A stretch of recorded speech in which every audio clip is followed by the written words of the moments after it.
Ya, Shalom. Selamat malam Bapak Ibu serta saudara-saudara sekalian. Selamat berjumpa kembali di dalam acara GW Jawab pada malam ini. Kita akan bersama-sama belajar bagian yang kelima dari eksposisi kitab Pengkhotbah. Hari ini kita akan fokuskan diri pada ibadah.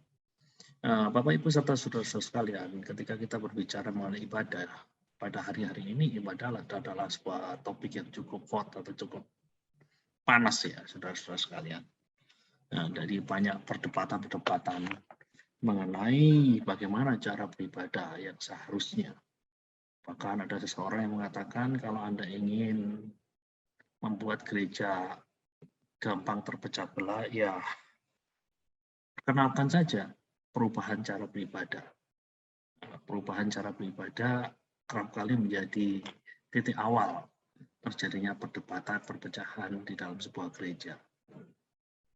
Contohnya saja ketika muncul katakanlah model-model ibadah kontemporer beberapa waktu yang lalu yang banyak melanda di kalangan gereja-gereja arus utama, gereja-gereja tradisional. Nah, tidak semuanya gereja-gereja tradisional bisa menerimanya. Ada yang bisa menerimanya, ada yang tidak bisa menerimanya.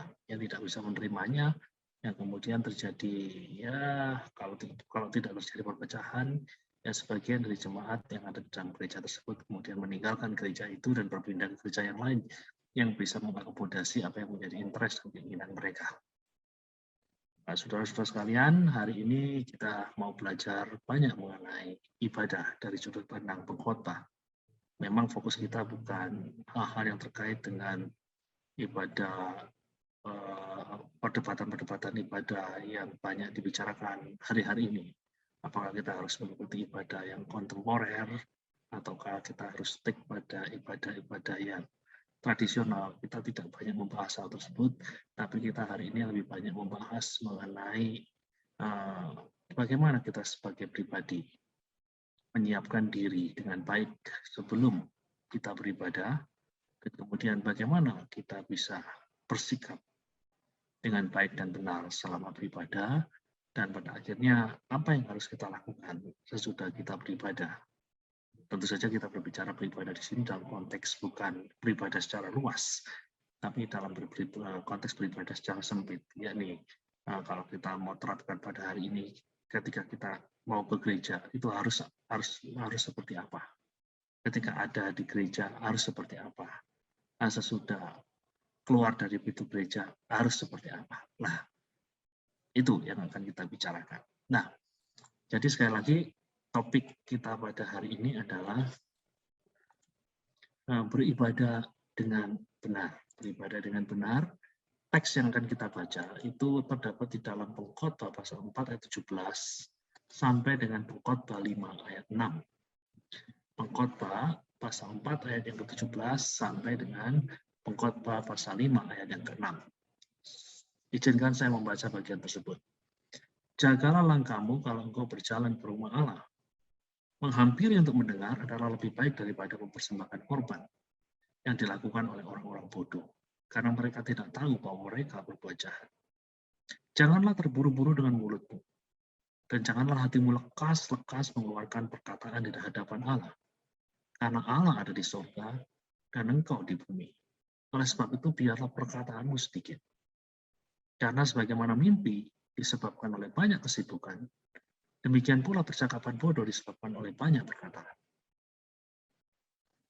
Kalau engkau bernasar kepada Allah, atau terjemahan lain mengatakan kalau engkau bersumpah atau berjanji kepada Allah, janganlah menunda-nunda menepatinya, karena ia tidak senang kepada orang-orang bodoh. Tepatilah nasarmu, terjemahan lain mengatakan tepatilah sumpahmu, tepatilah janjimu. Lebih baik engkau tidak bernasar, lebih baik engkau tidak berjanji, lebih baik engkau tidak bersumpah daripada bernasar, berjanji atau bersumpah tetapi tidak menepatinya. Janganlah mulutmu membawa engkau ke dalam dosa, dan janganlah berkata di hadapan utusan Allah bahwa engkau khilaf. Apakah perlu Allah menjadi murka atas ucapan-ucapanmu dan merusakkan pekerjaan tanganmu? Karena sebagaimana mimpi banyak, demikian juga perkataan sia-sia banyak, tetapi takutlah akan Allah.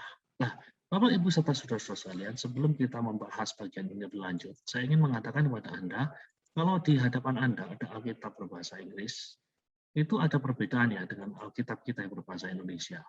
Alkitab kita yang berbahasa Indonesia, atau Khotbah pasal 4 ayat 17, itu di dalam Alkitab bahasa Inggris muncul di dalam pasal 5 ayat 1. Nah, itu ada perbedaan aja, perbedaan. Tetapi sebenarnya isinya sama saja. Supaya Anda tidak bingung. Jadi ada perbedaan satu ayat. Nah, dan kalau versi Ibraninya tampaknya lebih pas dengan terjemahan baru yang dibuat oleh penerjemah Indonesia.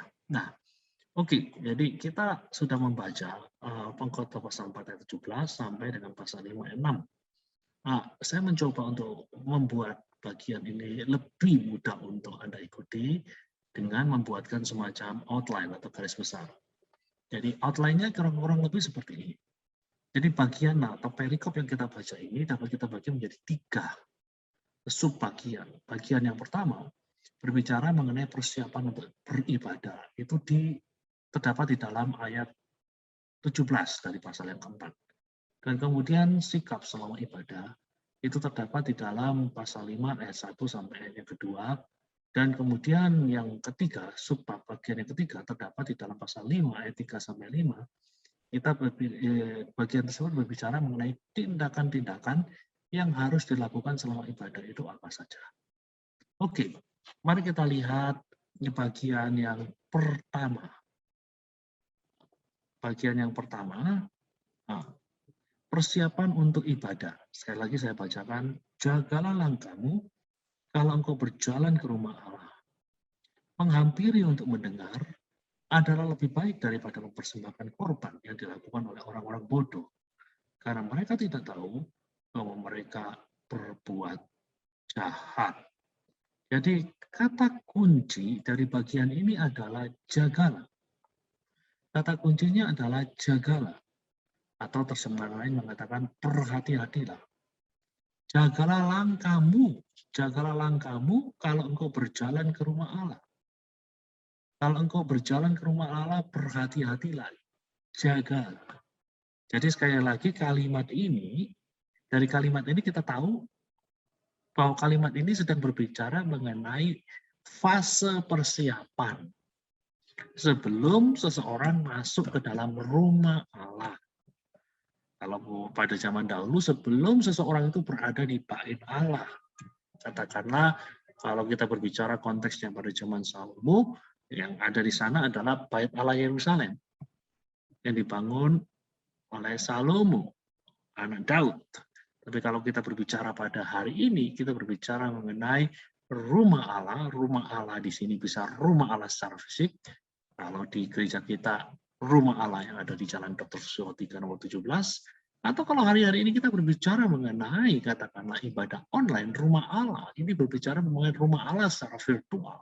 Rumah Anda bisa menjadi sebuah dalam tanda kutip bait Allah. Jadi ketika Anda akan mengikuti ibadah online pada minggu pagi, di situ Anda perlu juga mempersiapkan diri sebaik-baiknya. Nah, jadi jagalah langkahmu. Jagalah langkahmu ketika engkau akan masuk ke dalam rumah Allah secara real atau rumah Allah secara virtual. Jadi Anda yang mengikuti ibadah online di dalam minggu pagi, jadi sebelum Anda ikut ibadah itu, pastikan Anda mempersiapkan diri dengan baik. Nah, saudara-saudara sekalian, jika kita hendak masuk ke dalam hadiratnya yang begitu besar, kudus, mengagumkan, ajaib, dan berkuasa, dengan sikap tanpa penghormatan, dengan sikap yang meremehkan, itu sebenarnya kita menempatkan diri dalam situasi yang membahayakan diri kita sendiri. Jadi jangan sampai kita itu menghampiri hadirat Allah, menghampiri rumah Allah tanpa adanya persiapan yang memadai. Marilah kita menghampiri rumah Allah dengan penghormatan. Jangan sekali-sekali meremehkan, karena yang akan kita hampiri adalah pribadi yang besar, pribadi yang kudus, pribadi yang mengagumkan, pribadi yang ajaib dan berkuasa. Jadi jangan heran saudara-saudara sekalian di masa lalu orang itu membangun rumah Allah itu dengan megah sekali. Dengan megah dan agung. Contohnya bait Allah di Yerusalem itu kan dibangun dengan cara yang begitu megah sekali oleh Salomo. Luar biasa. Kalau Anda baca di dalam deskripsi yang terdapat di dalam Alkitab mengenai bait Allah Salomo itu luar biasa. Nanti kemudian bait Allah yang kedua yang dibangun pada masa Hagai, ya itu memang kurang begitu mempesona. Tetapi kemudian ketika dibaharui, dilebarkan, diperluas lagi oleh Herodes, itu menjadi suatu bangunan yang sungguh-sungguh spektakuler. Ketika Yesus hidup di muka bumi, ya, bangunan bait Allah yang dibangun oleh Herodes itu adalah bangunan yang begitu megah. Lalu pertanyaannya adalah, kenapa rumah Allah ini dibangun dengan cara yang seperti itu? Rumah Allah dibangun demikian megah dan mengagumkan, tujuannya adalah sebenarnya untuk membangkitkan rasa hormat dan takjub. Jadi ketika seseorang itu masuk di dalam ruangan yang besar, itu orang akan menjadi takjub, hormat, dan merasa diri kecil di hadapan Sang Pencipta, di hadapan Sang Raja segala raja, yang menjadi fokus dari penyembahan kita pada hari itu. Nah, hari-hari ini kita melihat bangunan-bangunan gereja mungkin tidak seperti itu ya, walaupun di beberapa tempat masih kita jumpai bangunan-bangunan yang megah. Di Eropa khususnya kita masih bisa berjumpa dengan gereja-gereja yang luar biasa. Begitu kita masuk, kita merasa diri kita itu kecil. Begitu kita masuk, ada aura yang mendorong kita untuk hormat dan takjub. Saya pernah masuk di sebuah gereja di Prancis, di Paris, gereja yang beberapa waktu yang lalu terbakar, yaitu gereja Notre Dame, itu gereja yang luar biasa. Agung, luar biasa, indah. Jadi ketika kita masuk, kita merasa begitu kecil melihat bangunan yang begitu luar biasa. Nah, saudara-saudara sekalian, demikian juga ketika saya ada di Basilika San Petrus di Roma pada tahun 2010, ketika saya ada di sana, masuk di dalam basilika yang begitu besar sekali. Nah, secara otomatis itu membawa saya dalam suasana takjub, kagum. Bukan semata-mata pada bangunannya ya. Ya, bangunan itu sendiri yang pada akhirnya diharapkan bisa menjadi penuntun. Bangunan itu sendiri diharapkan menjadi sesuatu yang bisa merangsang kita untuk lebih daripada sekedar mengagumi bangunan itu sendiri, tapi mengagumi pada pribadi yang seharusnya menjadi sesembahan kita yang ada di dalam bangunan tersebut, itu Allah sendiri. Ya, ya hari-hari ini mungkin kita di Indonesia kita jarang melihat hal-hal seperti itu. Ya kita masih bersyukur bahwa di gereja kita nuansa gereja itu juga masih kelihatan kental sekali ya. Jadi ada ada atap yang tinggi, salib yang besar, dan itu yang membuat kita kemudian merasa hormat, dirangsang untuk merasa hormat dan takjub dan rasa diri kecil di hadapan yang maha besar, yang maha kuasa, yang mencipta kita, yang menebus kita. Di dalam gereja-gereja kontemporer yang katakanlah tidak lagi punya nuansa-nuansa seperti itu, ya nuansa hormat, takjub itu bukan berarti nggak ada, itu semuanya tergantung pada pribadi masing-masing. Tapi ya mungkin ada titik yang sedikit berkurang lah kalau dibandingkan kita berada di dalam ruangan-ruangan yang seperti itu. Ya, jadi sekali lagi ketika Anda beribadah, pastikan fokus dari perhatian Anda hanya pada Dia saja, bukan pada diri sendiri, bukan pada orang lain atau pada sesuatu yang lain. Jadi ketika kita beribadah jangan sampai fokus kita itu pada orang lain lah katakanlah. Kadang-kadang kehadiran orang lain mungkin bisa mengganggu kita dengan parfumnya lah, dengan pakaiannya lah, dengan gayanya lah, hal-hal tersebut mungkin bisa mengganggu kita. Atau sesuatu yang lain ini ya bisa jadi mungkin musik yang fals, ada gangguan di sound system, ada slide yang tidak sinkron dengan lagu, dan hal-hal tersebut bisa mengganggu kita. Jadi, atau diri kita sendiri yang katakanlah lagi marah, diri kita sendiri yang lagi galau dan sebagainya, itu bisa semua bisa menjadi distraksi, bisa menjadi sesuatu yang mengalihkan fokus yang seharusnya di dalam ibadah kita. Nah, fokus yang seharusnya dari ibadah kita adalah pada Allah saja yang menciptakan kita, yang menebus kita. Nah, jadi kadang-kadang kita beribadah itu seperti kita ada di sebuah pesta ulang tahun seorang anak kecil. Nah, di mana kehadiran teman-teman kita, kehadiran kenalan-kenalan kita, kadang-kadang membuat fokus dari acara itu sendiri terlupakan. Kita asik makan, kita asik berbicara dengan kolega kita, dengan teman kita, dengan sahabat kita, dan melupakan pribadi yang sedang berulang tahun, yang pada hari itu seharusnya menjadi pusat perhatian. Jadi kadang-kadang ibadah kita juga seperti itu. Kita sibuk, kita fokus pada hal yang berada di periferi atau ada pada hal yang di pinggiran, padahal yang sementara yang di pusat itu tidak terlalu banyak diperhatikan. Yang di pusat ini adalah Allah itu sendiri. Jadi itu yang penting untuk kita pahami ketika kita mempersiapkan diri kita di dalam beribadah. Nah, dan kemudian yang terakhir sebelum kita pindah atau bukannya ya, jangan sampai lupa bahwa ibadah itu, saudara-saudara sekalian, itu memerlukan persiapan batin. Meski ironisnya di dalam kehidupan sehari-hari kita, kita lebih peduli dengan sisi eksternal, sisi yang kelihatan. Contohnya kalau kita mau ke gereja pada hari Minggu, katakanlah secara onsite, kita sibuk untuk mempersiapkannya, katakanlah kalau rambutnya kurang rapi ya dirapiin, mungkin kalau rambutnya gondrong ya sudah lebih dulu potong rambut pada hari Sabtu.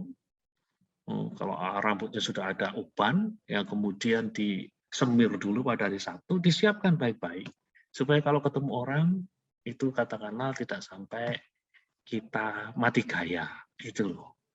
Nah, kalau mungkin sepatunya kurang mengkilat, ya Sabtu sudah disiapkan dengan cara disemir. Hal-hal tersebut adalah hal yang baik.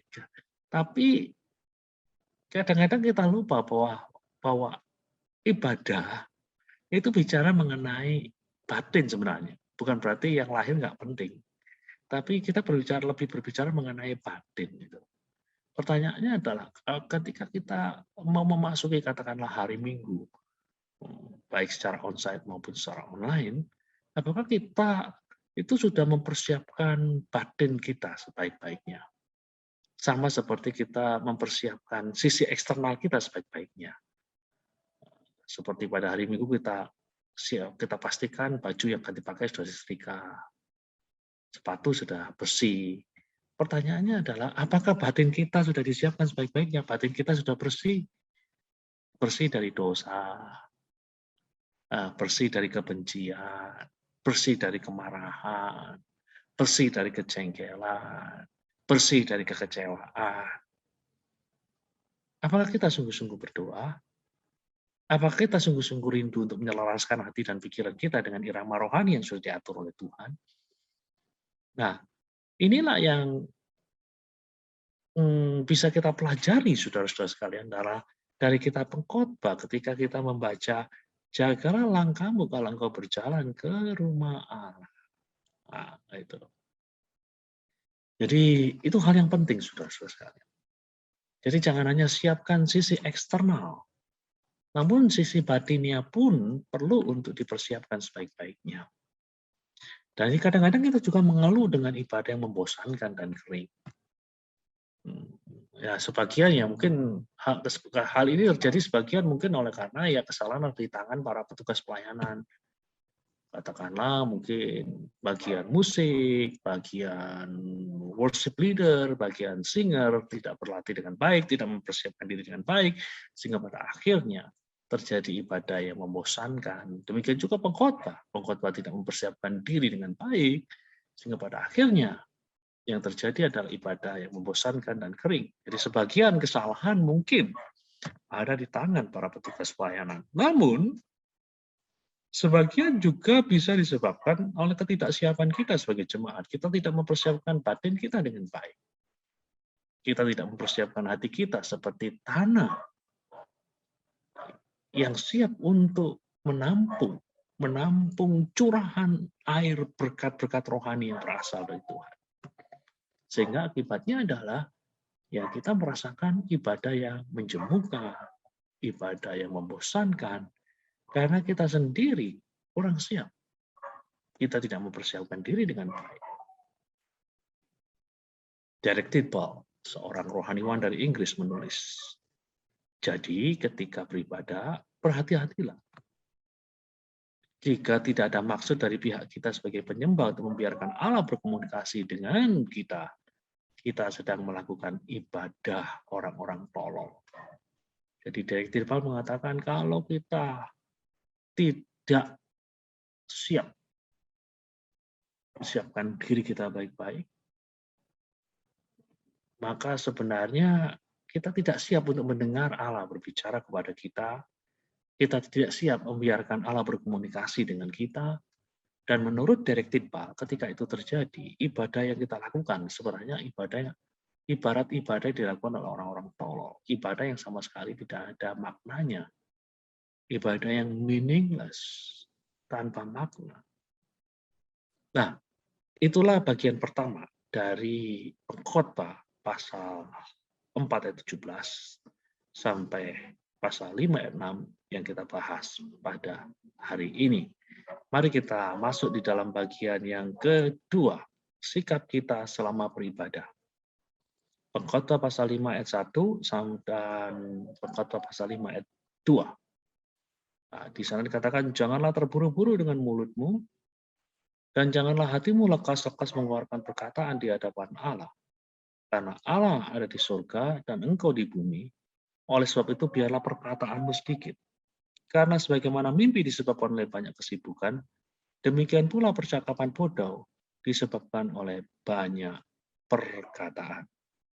Dalam bagian pertama, kita sudah mendapatkan penjelasan mengenai bagaimana sebaiknya kita mempersiapkan diri sebelum kita masuk ke rumah Allah, baik secara online ataupun secara onsite. Dan sekarang, selama kita ada di dalam rumah Allah.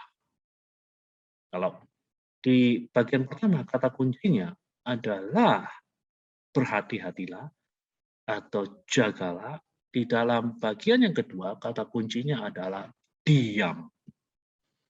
Jaga mulutmu. Atau diam, ada diam dalam pengertian yang memang keep silent, atau jaga mulut maksudnya kendalikan mulut dengan baik. Ya. Nah, saudara-saudara sekalian, kebanyakan dari kita ketika beribadah, kita masih sibuk dengan diri kita sendiri. Itulah sebabnya, secara mental, diri kita masih menjadi center atau pusat dari semesta kita. Nah, itu yang kerap kali terjadi, saudara-saudara sekalian. Kita masuk ke rumah ibadah, dan kita tidak siap untuk shift fokus dari diri kita kepada Tuhan. Tidak siap untuk menggeser fokus kita dari diri kita kepada Tuhan. Ibadah yang benar menuntut adanya pergeseran fokus dari kita sebagai center menjadi Allah sebagai center. Nah, kebanyakan yang terjadi adalah orang masih sibuk dengan dirinya sendiri. Dengan kata lain, yang menjadi pusat masih dirinya sendiri, belum Allah. Dan hal ini biasanya terlihat dengan cara mereka berdoa. Dengan cara kita berdoa, ketika kita menempatkan diri kita sebagai center, ketika kita menempatkan diri kita sebagai pusat, maka doa-doa kita itu lebih banyak berisikan beban dan urusan diri kita sendiri. Jadi kalau ditelusuri, itu selalu banyak kata-kata ku, kami, ku, kami, ku, kami. Nah, dan selain hal yang terkait dengan doa, di dalam hati kecil kita, kita sibuk untuk membuat Allah setuju dengan kita. Kita sibuk untuk memastikan Allah berada di pihak kita. Kita sibuk untuk memastikan bahwa Allah akan membuat hidup yang menyenangkan bagi kita. Nah, ibadah semacam ini, ibadah di mana me atau saya jadi center adalah ibadah yang tidak tepat di dalam pemahaman kitab pengkhotbah dan juga di dalam pemahaman-pemahaman penulis Alkitab yang lainnya. Jadi di dalam konteks kitab pengkhotbah dikatakan bahwa mereka yang menjadikan me atau dirinya sebagai center, bukan Allah sebagai center, itu dikatakan lebih sering berbicara ketimbang mendengar. Dan kalau ini terjadi, inilah yang disebut dengan nama pemutarbalikan ibadah. Ibadah yang benar, Allah harus jadi pusat. Bukan kita yang jadi pusat. Jadi, dengan demikian, seharusnya bukan Allah yang harus menyetujui apa yang menjadi kerinduan kita, atau apa yang membuat kita senang. Melainkan, kita yang harus setuju dengan kehendak Allah atas hidup kita, dan serta berusaha untuk menyenangkan Dia. Nah, ibadah yang benar itu seharusnya begitu. Bukan untuk membuat Allah setuju dengan apa yang saya mau, tapi yang terjadi adalah sebaliknya. Bagaimana kita bisa setuju dengan apa yang Allah mau? Bukan apa yang membuat kita senang, namun apa yang membuat Allah senang. Itulah sebabnya saya selalu mengingatkan mahasiswa-mahasiswa saya di STT, di Sekolah Tinggi Teologi, ibadah yang benar itu syarat dengan penyangkalan diri. Tanpa adanya penyangkalan diri, tidak ada yang namanya ibadah yang sejati. Jadi, without self-denial, there is no authentic worship. Nah, itu. Jadi, ibadah yang benar itu menuntut kita untuk berhenti berbicara. Berhenti berbicara. Dalam hal ini kita dituntut untuk lebih banyak mendengarkan Allah. Mendengarkan Allah. By the way, ngomong-ngomong ya, BTW itu by the way, BTW itu bahasanya anak-anak zaman sekarang, by the way, ngomong kalau diterjemahkan harafiah, ngomong-ngomong, kalau kita mendengar frase di dalam katakanlah bahasa Ibrani yang diterjemahkan dalam bahasa Indonesia, mendengarkan Allah. Di dalam kata mendengarkan Allah, itu juga tercakup makna mentaati Allah. Jadi ketika dikatakan di dalam Alkitab bahasa Ibrani katakanlah aku mendengar Allah, di dalam kata aku mendengar Allah itu sendiri sudah termaktub arti aku mau mentaati Allah. Jadi ibadah yang benar itu bukan hanya kita yang berbicara. Ibadah yang benar itu menuntut bahwa kita lebih banyak mendengar Allah dan juga mentaati apa yang menjadi kemauan Allah. Jadi pertanyaannya ini kita mendapatkan perintah seperti itu. Diam, dengarkan Allah, taatilah Allah. Jangan ngomong untuk dirimu sendiri. Jangan ngomong dari interest-interestmu sendiri. Diam mau lebih baik. Dengarkan Allah. Taati Dia. Itu perintahnya. Alasannya apa? Alasannya apa? Alasan mengapa kita harus diam?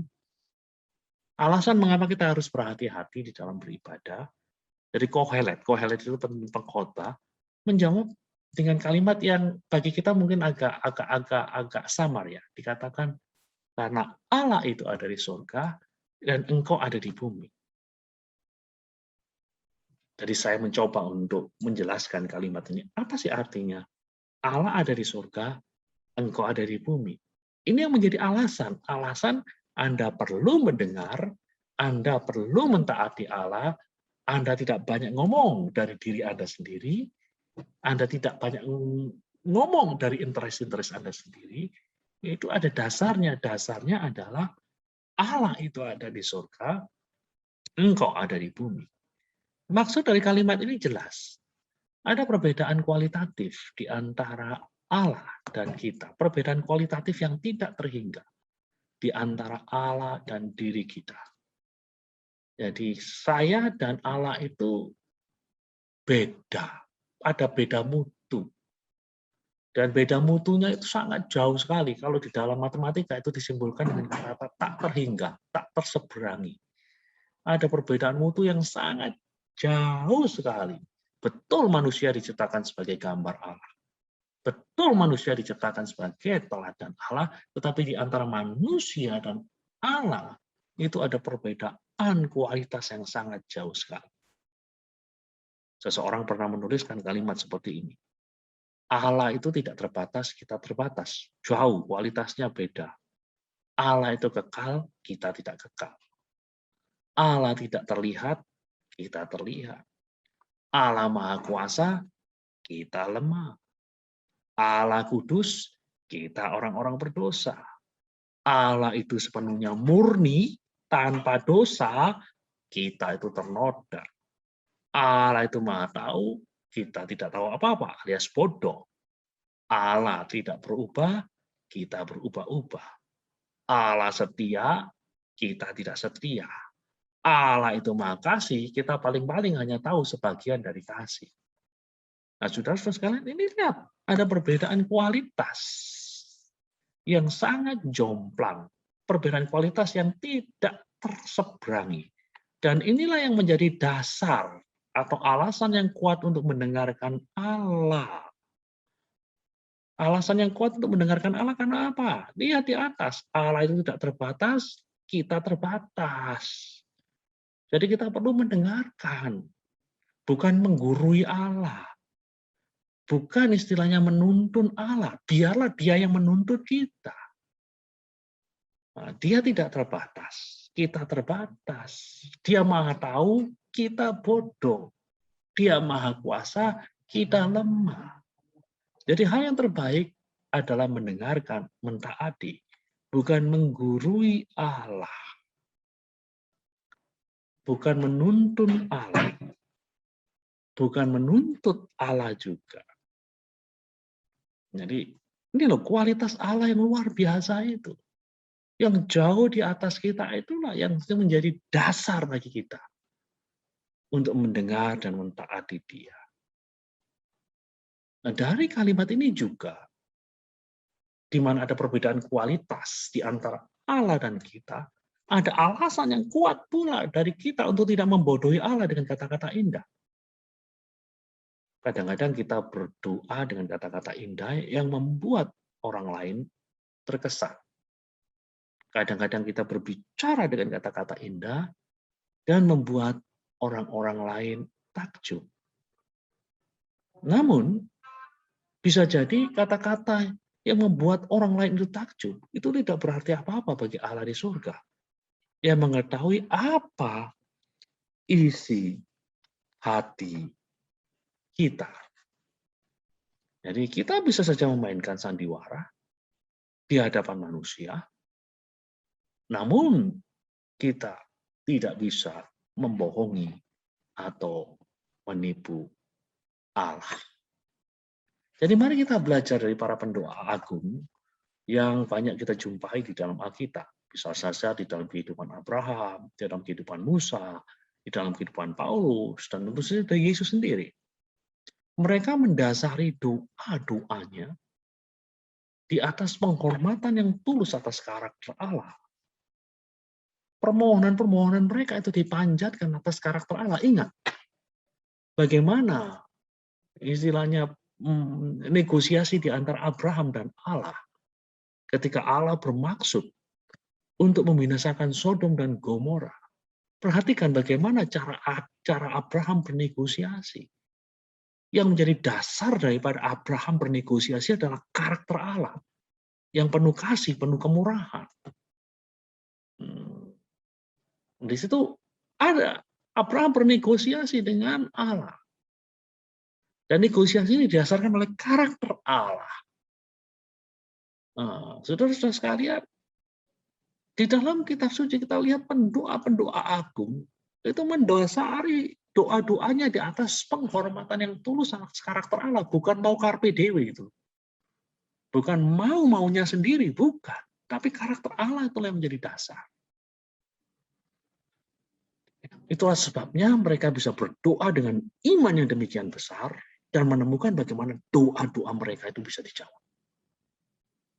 Nah, saudara-saudara sekalian, kadang-kadang doa-doa kita itu terlalu banyak kata-kata, tetapi tidak didasari pada penghormatan pada karakter Allah, sehingga pada akhirnya menjadi meaningless. Jadi kata pengkhotbah, ia lebih baik diam dan kemudian dengar baik-baik dari Allah. Pelajari baik-baik karakter Allah. Dan kalau kamu mau berdoa, ya berdoalah sesuai dengan karakter Allah itu. Dan kamu akan mendapatkan jawaban yang luar biasa dari doa-doa. Dan kemudian ada satu hal yang menarik lagi ya. Jangan biarkan pikiran Anda melayang kemana-mana kalau beribadah. Kohelet atau pengkhotbah tidak hanya menyebut kata-kata saja, dia juga menyinggung mengenai mimpi dalam kaitannya dengan ibadah dan kata-kata. Menarik sekali ya, saudara-saudara sekalian, kita lihat lagi. Karena sebagaimana mimpi disebabkan oleh banyak kesibukan, demikian dalam percakapan bodoh disebabkan oleh banyak perkataan. Menarik sekali. Nah, di sini. Jadi menarik sekali di sini ada kata mimpi diselipkan. Nah, jadi mungkin pengkhotbah sedang menunjukkan atau sedang mengarahkan kata-katanya untuk mereka yang selama beribadah. Itu tubuhnya ada di dalam rumah Allah, namun pikirannya melayang entah kemana. Seperti orang yang mimpi, ngelamun gitu loh. Mungkin pengkhotbah sedang menunjukkan kata-katanya untuk mereka yang menyanyikan puji-pujian bagi Allah yang Maha Kuasa, namun pikirannya sedang ada di tempat hiburan atau tempat kerja. Jadi ini hal yang cukup penting, saudara-saudara sekalian. Nasihat-nasihat yang bagi saya sangat-sangat relevan sekali bagi kita yang sedang beribadah di abad ke-21 ini. Jangan biarkan pikiran Anda melayang kemana-mana. Ibadah yang sejati sekali lagi menuntut penyangkalan diri. Penyangkalan diri berarti mengharuskan kita untuk berkonsentrasi dengan baik. Derek Tidball, seorang rohaniwan Inggris, menulis kalimat semacam ini. Jika ibadah adalah aktivitas terpenting yang bisa dilakukan orang, kita seharusnya tidak hanya melakukannya dengan perhatian yang besar, tapi juga menjalaninya dengan disiplin yang tinggi. Indera kita harus dibuat lebih waspada, mata dan telinga rohani kita selalu siaga, pikiran kita terkonsentrasi penuh bagi Sang Raja yang akan menyapa kita. Itu pernyataan yang powerful dari Derek Tidball. Jika ibadah adalah aktivitas terpenting yang bisa dilakukan orang, kita seharusnya tidak hanya melakukannya dengan perhatian besar, tapi juga menjalaninya dengan disiplin tinggi. Indera kita harus dibuat lebih waspada, mata dan telinga rohani kita selalu siaga, pikiran kita terkonsentrasi penuh bagi Sang Raja yang akan menyapa kita. Yuk kita belajar beribadah dengan lebih baik. Mari kita lihat bagian yang ketiga. Tindakan-tindakan kita setelah ibadah. Kita baca Pengkhotbah pasal 5 ayat 3 sampai Pengkhotbah 5 ayat 5. Kalau engkau bernasar kepada Allah, janganlah menunda-nunda menepatinya. Karena ia tidak senang pada orang-orang bodoh. Tepatilah nasarmu. Lebih baik engkau tidak bernasar daripada bernasar tapi tidak menepatinya. Janganlah mulutmu membawa engkau ke dalam dosa dan janganlah berkata di hadapan utusan Allah bahwa engkau gila. Apakah perlu Allah menjadi murka atas ucapan-ucapanmu dan merusakkan pekerjaan tanganmu? Saudara-saudara sekalian, tadi kita sudah belajar persiapan menuju ke rumah Allah, kemudian kita sudah belajar sikap selama berada di dalam rumah Allah, dan yang terakhir, lalu apa yang harus kita lakukan sesudah kita meninggalkan rumah Allah? Nah, saudara-saudara sekalian, kadang pada waktu kita ada di dalam gereja, setelah kita mendengarkan khotbah yang luar biasa, kadang-kadang kita langsung bikin janji. Kita bikin janji di hadapan Tuhan. Tuhan, mungkin saja hari itu kita mendengar khotbah misi. Nah, kemudian kita membuat komitmen, Tuhan aku mau pergi ke sebuah tempat untuk menjalankan misi. Atau waktu itu ada khotbah mengenai pemberian yang terbaik dan kita terdorong untuk memberikan janji kepada Tuhan. Tuhan, aku memberi persembahan khusus. Aku memberi persepuluhan untuk Tuhan. Atau ada orang, ada khotbah yang begitu menggugah hati Anda untuk mendorong Anda memberikan bantuan kepada orang-orang yang sedang terpuruk dalam kemiskinan. Dan Anda punya komitmen, Anda punya janji Tuhan. Sesudah ini aku akan membantu orang-orang yang berkekurangan. Atau ada khotbah yang berbicara mengenai kasih Allah yang luar biasa, kasih Allah yang memulihkan. Dan Anda punya komitmen, sesudah ini aku akan mencabut akar kepahitan yang ada di dalam hidupku. Selama ini aku benci orang tuaku, selama ini aku benci anakku, selama ini aku benci istriku, selama ini aku benci suamiku. Sesudah ini akan kucabut semuanya. Namun dengan berlalunya waktu, kita mulai lari dari komitmen yang kita buat. Janji-janji yang pernah kita ucapkan, lalu kemudian kita tinggalkan. Dengan berbagai macam alasan yang bisa kita ajukan. Karena inilah, karena itulah, sehingga akhirnya misi tidak pernah terwujud. Karena inilah, karena itulah, akhirnya pemberian tidak pernah terwujud. Karena inilah, karena itulah, pada akhirnya bantuan kepada orang-orang yang membutuhkan tidak pernah terwujud. Karena inilah, karena itulah, agar kepahitan tidak pernah tercabut dalam hidup. Nah, saudara-saudara sekalian, pengkhotbah memberi nasihat kepada kita. Dengarkan dua nasihat dari pengkhotbah. Nasihat yang pertama adalah jangan menunda untuk menepatinya. Di dalam pasal 5 ayat 3 ada himbauan yang sangat kuat. Sekali Anda berjanji, Anda harus menepatinya. Jangan sampai kita mengulangi kesalahan Ananias dan Safira yang terdapat di dalam Kisah Para Rasul 5 ayat 1-11. Mereka punya komitmen, mereka sudah janji sama Tuhan, namun mereka dengan sengaja melanggar janji yang mereka pernah ungkapkan. Jadi, jikalau Anda pernah berjanji kepada Tuhan di dalam ruang ibadah, jangan menunda untuk menepatinya. Nasihat yang pertama. Nasihat yang kedua, jangan mengingkari bahwa Anda telah mengatakannya. Di dalam Pengkhotbah pasal 5 ayat 5 dikatakan, janganlah mulutmu membawa engkau ke dalam dosa. Dan janganlah berkata di hadapan utusan Allah bahwa engkau gila. Apakah perlu Allah menjadi murka atas ucapan-ucapanmu dan merusakkan pekerjaan tanganmu? Nah, saudara-saudara sekalian, di sini dikatakan, janganlah mulutmu membawa engkau ke dalam dosa. Dengan kata lain, jangan pernah mengingkari apa yang pernah engkau katakan. Jangan berkata di hadapan utusan Allah. Siapa utusan Allah ini? Utusan Allah atau utusan Tuhan di sini bisa saja kalau pada zaman dulu, pada zaman Kohelek, bisa jadi imam, bisa jadi nabi. Pada zaman kita bisa saja pendeta, bisa saja pembimbing, kakak rohani, atau bahkan nurani kita.